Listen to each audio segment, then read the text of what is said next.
Last time on Vampire the Masquerade, New York. She's making love to me. She's giving birth to me. She's burying me. I'm pretty sure I've been dead for a while.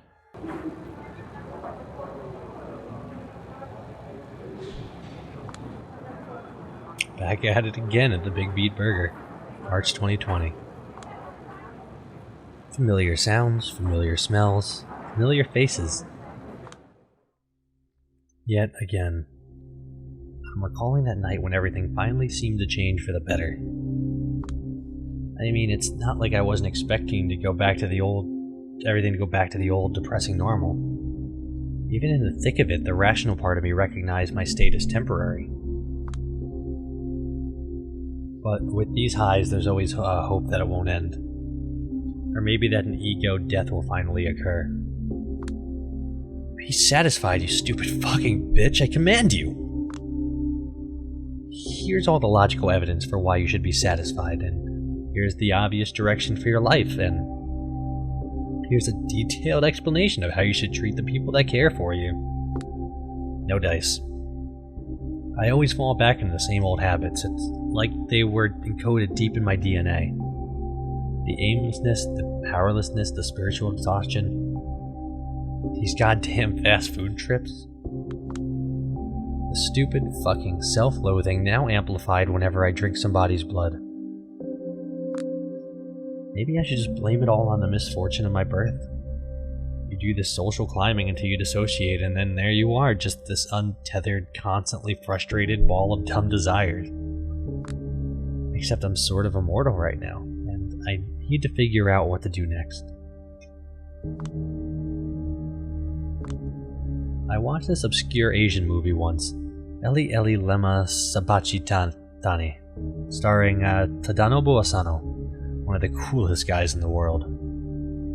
He plays this Merzbow-like figure, a legendary noise musician.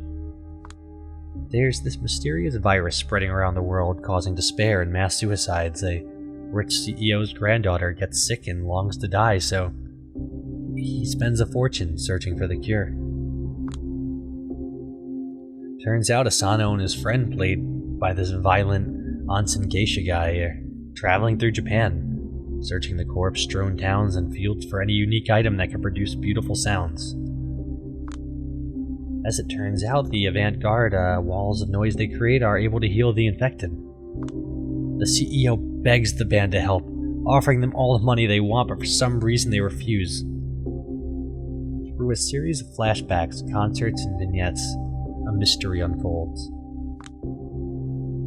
Eventually we realize that Asano's music is not just a remedy, it's also a cause of the virus. Whenever it connects with people, they get this hunger for more extreme, more novel experiences. And eventually they hit a wall. Nothing can satisfy them anymore. They lose their will to live. Not even the musicians are spared from this curse. They know the end will come, sooner or later.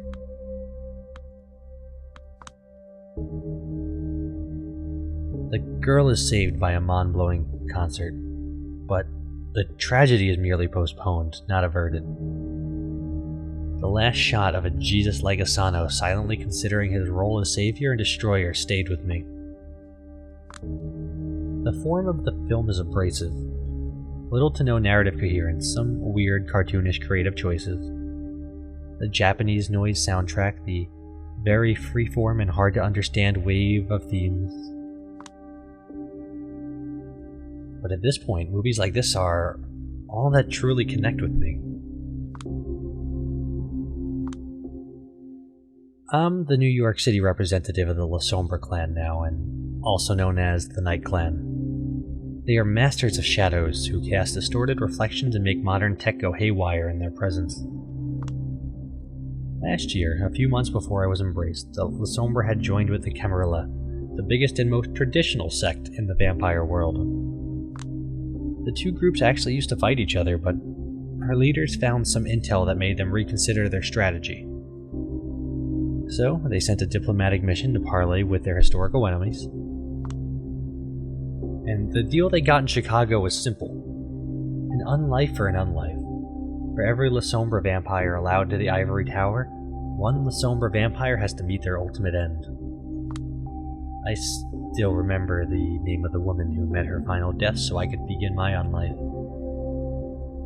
Her name was Hester Reed, a sworn enemy of the Camarilla, a guerrilla fighter who spent decades opposing them.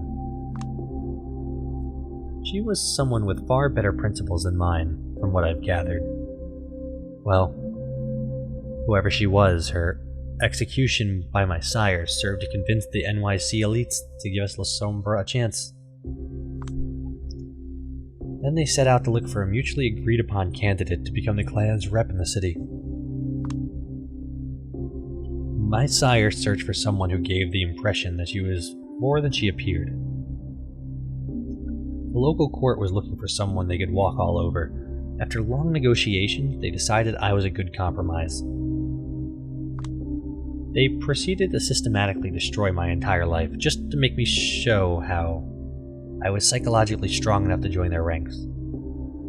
The turncoat special, they called it. Somehow I succeeded.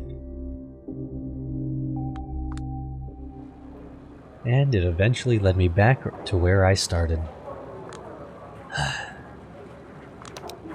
I stopped writing and put my pen down. Will that be all? Yes, Miss Duval. I hope you enjoy your stay in London. Oh, I very much doubt I will. Just like very cultured person, I think the only good Englishman is a dead Englishman. Privileged scum. Must be nice, traveling the world and all that.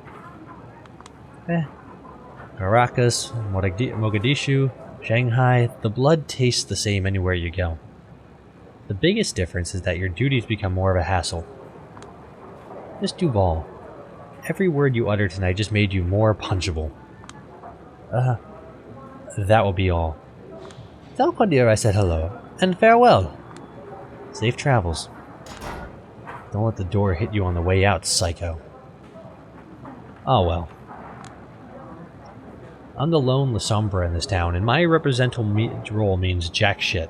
No title, no perks, no whatever. Right now I'm the court's gopher, doing all sorts of work nobody else will touch. My main duties? Being a sort of immigration officer. See, New York City is probably the biggest vampire travel hub in the USA, and definitely the biggest one on the East Coast. Almost every kindred arriving from Africa and Europe comes through here. The local Camarilla is nuts about bureaucracy and population control, so every vampire leaving or arriving in town is supposed to check with me to inform me about their travels. Well, in theory at least. The VIPs play the different rules. They take care of this stuff through connections and servants. But we're the smaller fish, I'm like a vampire Statue of Liberty. The first bloodsucker every kindred coming to New York City should see. On paper, anyway. The first after the Prince, or Pater, the Primogen Council. These things vary. Yeah, I'm naturally traitorous La Sombra. So they still prefer me being traditional and hands-on about these things. As I said, at the end of the day, I'm just a gopher. And this work only serves to remind me I'm not quite in. Just standing the gate. They haven't even given me an office. I just meet everyone in public places, such as coffee shops or this fast food restaurant. Some consider this an insult and lash out at me, but luckily most of them understand we're in the same boat. Only here because we're curs who need to be reminded of our place from time to time. Speaking of, my last client is 15 minutes late, and I still have more errands to run tonight. It's getting irritating. To be honest, I should just find some self-respect and leave. But I won't. My sorry upbringing left me with this stupid sense of responsibility. 10 more minutes pass. Eventually, an unfamiliar woman appears by the door. She tells someone to stand by the door and walks in. Long chestnut hair. Body stuck in her late teens. By the look of it. A fashionable scarf covering most of her face. Elegant clothes. Dignified walk. I signaled for her to sit in front of me, trying my best not to let my impatience show. She obliges. Here to check in. You're here to check in? I am. Julia Stawinski, I presume? She's scanning her surroundings like we're at a circus. I hope you won't mind if I make it quick. I'm needed in Elysium.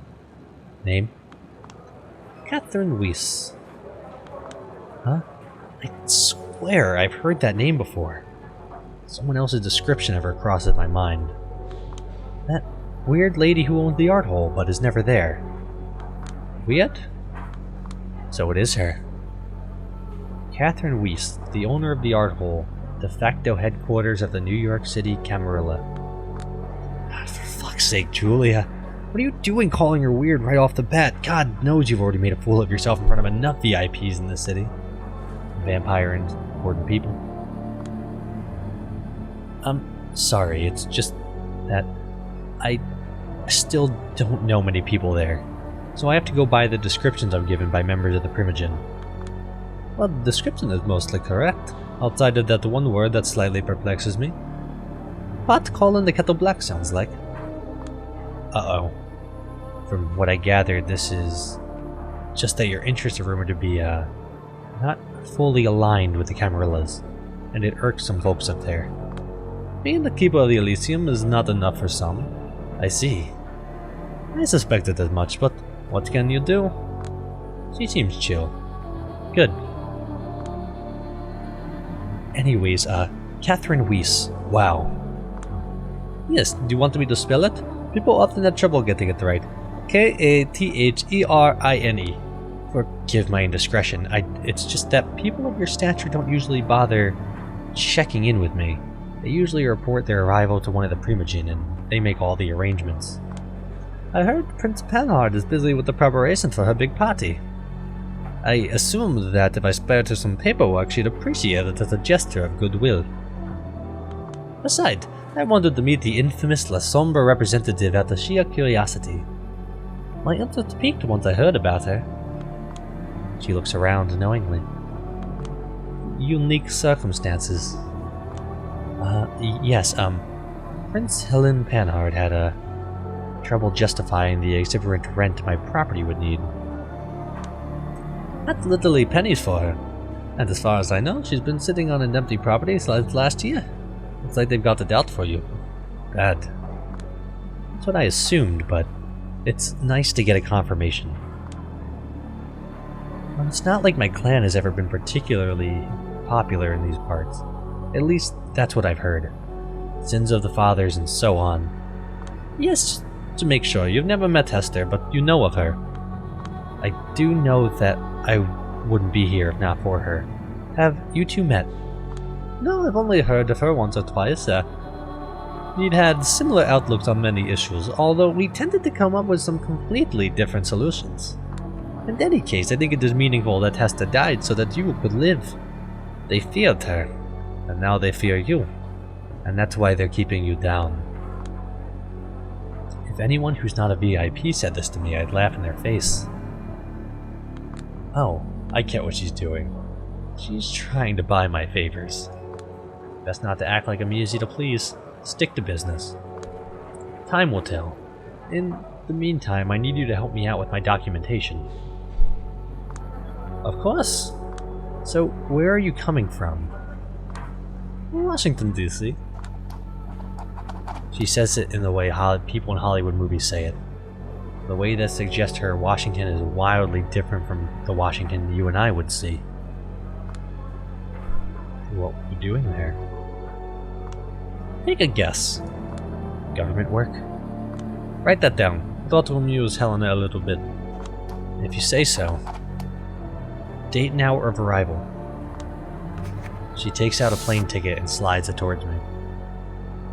That's all here. 1 a.m. Got it. Method of transit, plane, purpose of visit. Meeting with the prince. Ought to work just fine. I guess. Estimated duration of visit. Undefined. We write then 6 months if we really need to. Place of accommodation, conditions of intended stay. The art hole. Conditions should be adequate. You tell me. I tend to be happy with Airbnb. Home sweet home. I'm not certain I ever felt particularly at home here. That makes two of us. Curious, do you have nothing holding you here? The face of a blonde-haired friend appears in my mind and then vanishes. There's nothing holding me anywhere. I see. A prolonged silence. She stares into my eyes and I return the stare. She's studying me. It's unnerving, but I do my best not to turn away. Eventually, she smiles. Didn't you say you were short on time? Oh god, yes. Quadir will kill me. I quickly begin to collect my stuff from underneath the table. You can simply inform him I paid you a visit. He'll understand. And we'll pass it on to everyone who should be in the know. I'll do that, yeah. Sure thing. Good. We'll see each other soon, I hope. The party tomorrow night? I wasn't invited. She gives me a pitying look. I understand. Well, if not given the opportunity, we should make our own. I'll be in touch. Good night, Miss Weiss. I wish you a pleasant stay. Good night, and don't rush these things. You've got your whole one life ahead of you, and you're in a position where you can take it easy. Take your time. Get a different perspective. I nod and walk slowly out of the door. When I lose sight of the restaurant, I sprint towards the subway. Slow night. I wish. You're late again, by the way. I hope you have a good excuse. Qadir al-Asmai, the mighty sheriff of New York City, is not happy with me. No wonder. I met him in front of Elysium 30 minutes later than the time we had agreed on. Yeah, well, Catherine fucking Weiss decided to arrive fashionably late. A likely story. She's supposed to be out of the city. If you think I'm pulling your leg, boss, feel free to check my report. I pass him all the official papers, the way I do every other night. Qadir stares me down for a good few seconds, then his steely gaze softens. You're serious? Weiss at McDonald's? With the mask and elegant clothes surrounded by the smell of French fries and hamburger patties. That must have been one hell of a sight. Technically it was BBB, not McDonald's, but God, I made such a fool of myself.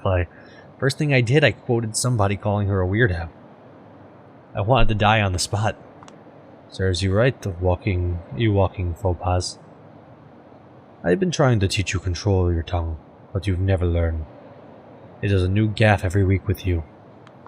Still, there's good news and bad news. The good news is that Catherine has a fondness of vampires and humble beginnings. Probably why she decided to see you in her, shall we say, natural habitat. She's one of those rich art scene assholes who seek out working class cred. I did say something about watching your tongue. The bad news is she's very astute, so you could recognize a moron like you straight away. You never stood a chance at depressing her. Oh, shut up. You still need me for anything here? I'll get on it straight away. I wouldn't be standing out here chatting with you if I hadn't taken care of my duties. 30 minutes is all it took to finish preparations for the big party. I'm about to see everyone off. Sorry. Couldn't be helped, I suppose, and it's more your job loss than mine. I just wanted some company tonight, and you could really use the chance to appear here on official duties, so everyone can get to know your face. Heavens know your fast food job isn't going to get you anywhere. You need to... what do they call it? Hustle. You don't need to tell me that, but it's not like being paraded around for a bunch of blue-blooded douchebags. He somehow manages to give me a painful nudge in the back without so much as a hint of visible movement. Language, you fool. They're coming out. Just stand here in silence for 5 minutes and focus on not embarrassing yourself any further, will you? Tsk. Got it. The first two silhouettes appear in the doorway of the art hole. An old man in a wheelchair pushed forward by his young servant. Haven't seen either of them before.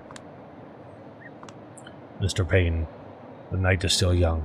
I hope you find the rest of it pleasant. Payne, the wheelchair. I've heard about him. Addison Payne, one of the American Camarilla's main connections to the government and Wall Street. Disabled in quite a few ways. Needs a servant to communicate. I'd be full of resentment if I was embraced in this condition, but apparently, Payne is nothing but grateful for his immortality. He keeps writing fervent defenses of the traditions and Camarilla customs. Enjoying your stay? I hope you're enjoying your stay in New York City. He wordlessly shakes at Quadier's hand, but doesn't even deign to acknowledge me. At least his servant gives me a small bow. I return it. They leave. Quadier turns to the next person leaving. Hi, Regent. Can't wait to see you in your outfit. Spare me, Sheriff. These fancy dress parties cause me enough stuttering without your help. I can only hope you haven't conspired with Helena to embarrass me with this gift. She points to a shrink-wrapped set of clothes she's carrying inside of her coat. Quadier smirks briefly. I didn't have to. As you well know, Prince Panhard displays considerable foresight in the matter of party planning. Yes, if there's one thing she's deathly serious about, it's frivolities. A recognizably mortal quality, especially for a prince. We ought to celebrate it, not oppose it. Don't worry, Sheriff. I'm a big girl who knows her etiquette. I will play your game and amuse the crowd a little bit, and return to my study as fast as possible. Aisling Sturbridge, a high regent of the Chantry of 5 boroughs. A hero at the Battle of New York, the biggest warlock in town. Could be a prince herself if she didn't have her eyes on a bigger prize. The thing is, nobody knows what that prize is. They only know it has something to do with the goal of her thaumaturgical research. Whoever tried to find out what it was failed. Violently. Oh, I'm sure that you're going to have fun, Miss Sawinski here. Just inform me that Catherine Weiss is back in town. It is safe to assume she will join our festivities. You're kidding me. She did say she will attend the party. It's not safe to assume, it's certain. She told me she will be here tomorrow night.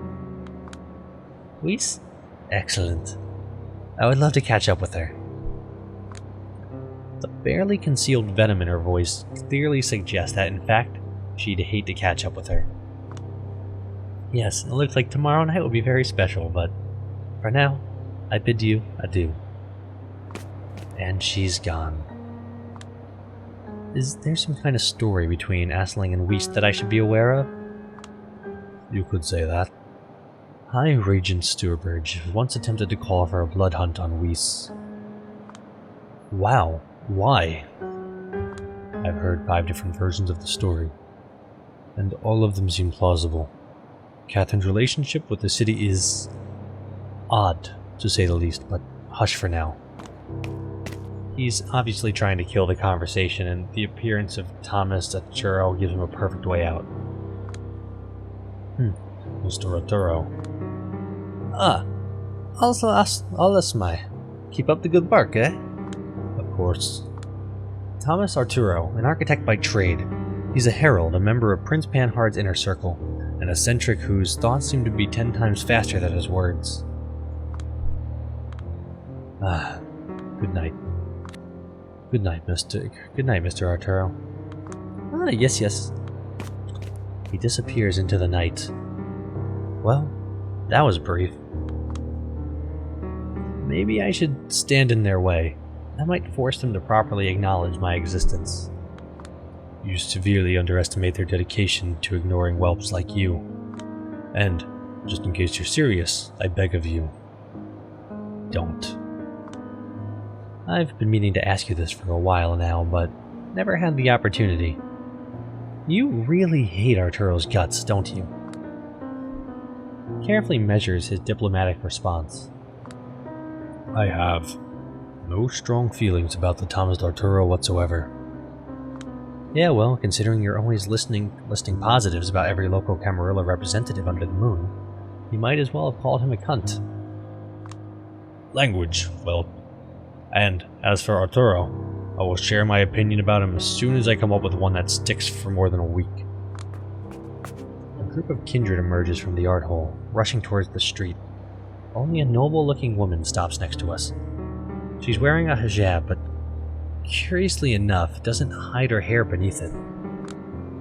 Primogen, If you were rude enough to stare, you'd quickly notice the claw more mostly to cover up her horrifying scars. Claudia! Oh, and young Julia. I'm doing my best not to stare because Samira is one of the few New York City Camarilla figures who hasn't been an asshole to me yet. Still here? Did the prince require the clan of the Hunt's Council in some matter? Yes, I advised her that no matter how hard she tries, she shouldn't expect me to wear a different costume tomorrow night. She's the Banu Hakim Primogen. Just like the La Sombra, their clan was independent from the Camarilla until relatively recently. However, they've negotiated a better deal than we did. They have a Primogen for one. Hailing from the Middle East, the Banu Hakim are drawn to the practice of justice. The rules must be upheld, and every transgression punished. They don't have much to say in New York City, but the prince often seeks their judgment. It's just good PR. I trust she was understanding. Those are beautiful clothes. Thank you so much. I am eager to see the outfit you came up with. And how are you, Julia? Have you seen any lights at the end of the tunnel? I've seen one. Yeah, and I'm pretty certain it's a train. I'm sorry to hear that.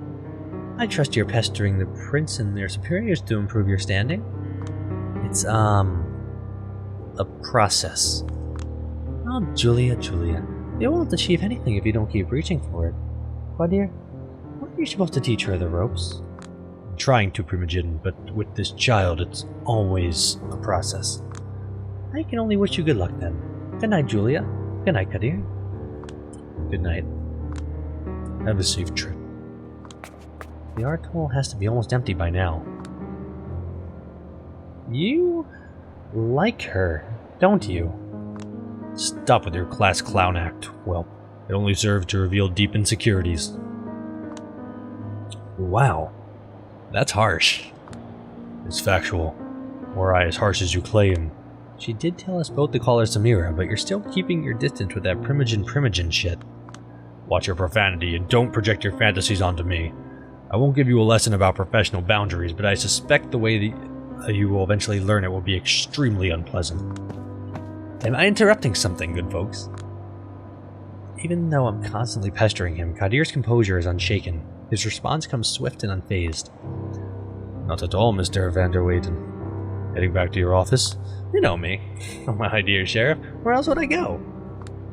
Now that's curious. Even though Carter van der Weyden is a Primogen as well.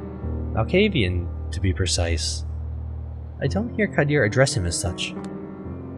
I hope to see you tomorrow night.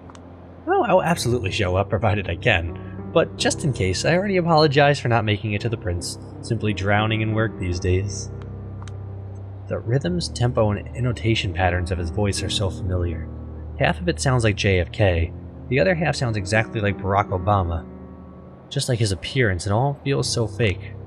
He's old money, of course, comes from a long line of Dutch merchants who originally settled in the New York region. Runs a wildly successful law office, rubs elbows with elites of both kindred and kind varieties alike. He seems perfect in every way, and that's why he's so unnerving. He's a child of Malkav and must be blighted with some affliction. But whatever it is, he doesn't let it show. Hard not to wonder what he's hiding. The celebrations are planned to last all week. Surely you will find the time. I pray I will, my good man. I pray I will. In case you need to reach me, you know where to find me. Have a good one. He doesn't even register my presence before leaving. Sometimes I think they're all still hoping I will simply go away. As Carter drives away in his limousine, Kadir shakes his head. You wanted to hear about which member of New York City Camarilla I dislike the most? Yes. He shoots me a knowing glance and smirks. Too bad. They're all my dear colleagues, and I deeply respect every single one of them. Sure you do. Wouldn't want to blurt out something that could lock you out of Mr. van der Weyden's legal services, would you, ass-kisser? I do expect to find myself in need of a good defense attorney when my broken, competent, and foul-mouthed assistant finally pushes me over the edge. Rude. Do you still need me here? I still need to swing by St. Patrick's tonight. Don't worry, we're almost done here. The prince is coming out. The captain is the last person to leave the ship, huh? And there she is. Helena Panhard, the Big Kahuna, as someone I once knew would call her. The de facto ruler of New York City and a self-professed patron of the arts. My dear, a penny for your thoughts. You should be pleased to hear the High Regent is resigned to her fate, my prince. Mr. van der Weyden is decidedly not. I suspect he will be too busy to join in the festivities all the week, though. Excellent. She turns to me. Miss Lewinsky, weren't you supposed to accompany our good sheriff in his duties tonight? There was an unexpected change of plans. Catherine Weiss is back in the city. Catherine is here. Now that is a welcome surprise. But what does it have to do with you, Miss Lewinsky? I took care of her paperwork. She said she didn't want to trouble you with all the paperwork regarding her arrival, Prince Panhard. It's all been taken care of. Kadir has already been informed of everything. That's certainly a nice gesture, but wait a minute. Where exactly did you meet her? In a fast food restaurant, my prince. I see. Helena rubs her eyes. Catherine and her love for proletarian amusement. I suppose it will be a source of amusing anecdotes this week. If we want to avoid these situations in the future, it might be a good time to discuss offering Miss Lewinsky an office of her own. We'll get to it eventually. There are more pressing matters at hand, and the festivities start tomorrow, and there's so much to be done. Will you make sure the art hole is secure before leaving? Certainly, my prince. Have a good night. Good night, Kadir. Good night, Miss Lewinsky. We'll talk about your work soon, don't worry. Of course. Good night, Prince Panhard. A chauffeur escorts her to a limo. There's an awkward silence between me and Kadir until the car disposes around the corner. More pressing matters, huh? A penny for your thoughts, Sheriff?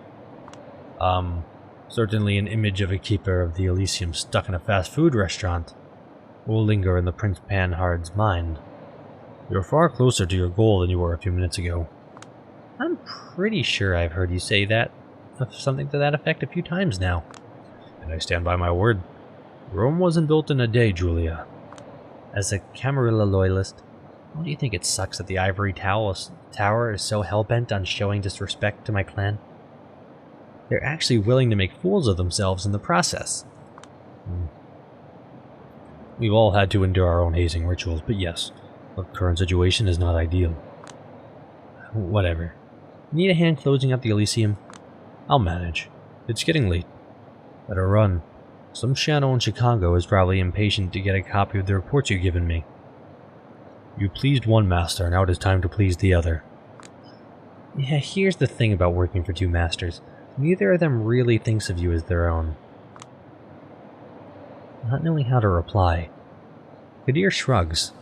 I wave to him goodbye and head for the subway.